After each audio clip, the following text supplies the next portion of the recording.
নমস্কার বন্ধুরা, নন্দাস কিচেন টিপসে আপনাদের সবাইকে স্বাগত। আজকে আমি দেশি স্টাইলে চাইনিজ রেসিপি বানিয়ে দেখাবো।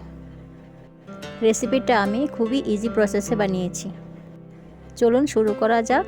প্রথমে একটা কড়াইতে জল গরম করে তাতে সামান্য নুন দিয়ে চাউমিনগুলো সেদ্ধ বসিয়ে দেব। এখন গরম জলে চাউমিনটা হাফ সেদ্ধ করে নেব। এখন চাউমিনটা একটু নরম হয়ে এলে গ্যাসটা অফ করে দেব। চাউমিনটা ঠান্ডা হওয়ার জন্য একটা বড় থালাতে আমি ছড়িয়ে দেব। এবারে একটা ফ্রাইং প্যানে একটু সাদা তেল গরম করে নেব। তেলটা গরম হয়ে গেলে এতে দুটো ডিম ফেটিয়ে দিয়ে দেব। ডিমটা কিছুক্ষণ নেড়ে চেড়ে ভালো করে ভাজা করে নেব।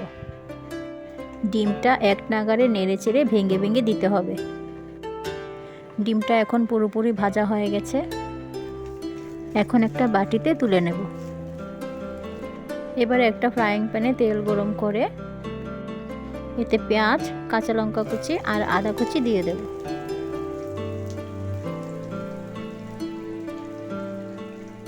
এখন সবগুলো উপকরণ একসাথে কিছুক্ষণ ভেজে নেব।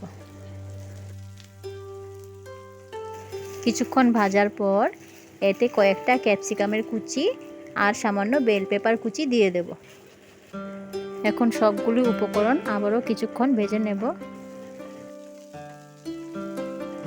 এখন স্বাদ মতো নুন দিয়ে আবারও কিছুক্ষণ নেড়েচেড়ে নেব।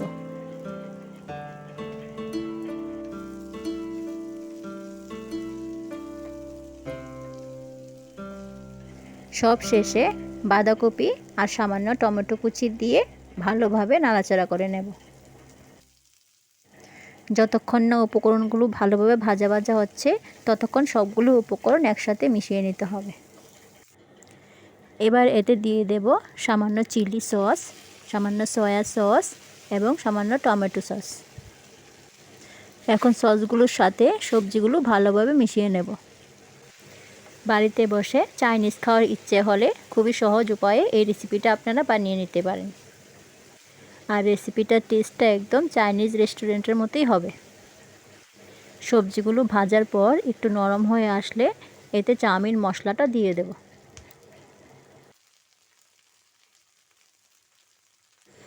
মশলাটা মিশিয়ে নেওয়ার পর এতে আগে থেকে ভেজে রাখা ডিমগুলো দিয়ে দেব। ডিমগুলো কিছুক্ষণ সসের সাথে মিশিয়ে নিয়ে এতে আগে থেকে সেদ্ধ করে রাখা চাউমিনগুলো দিয়ে দেব। এখানে চাউমিনটা সবজির সাথে ভালোভাবে মেশাতে হবে। খেয়াল রাখবেন যাতে চাউমিনের মধ্যে সবজির ফ্লেভারটা সবটা যায়। এখন আমি দুটো ফোর্কের সাহায্যে চাউমিনগুলো ভালোভাবে মিশিয়ে নিচ্ছি।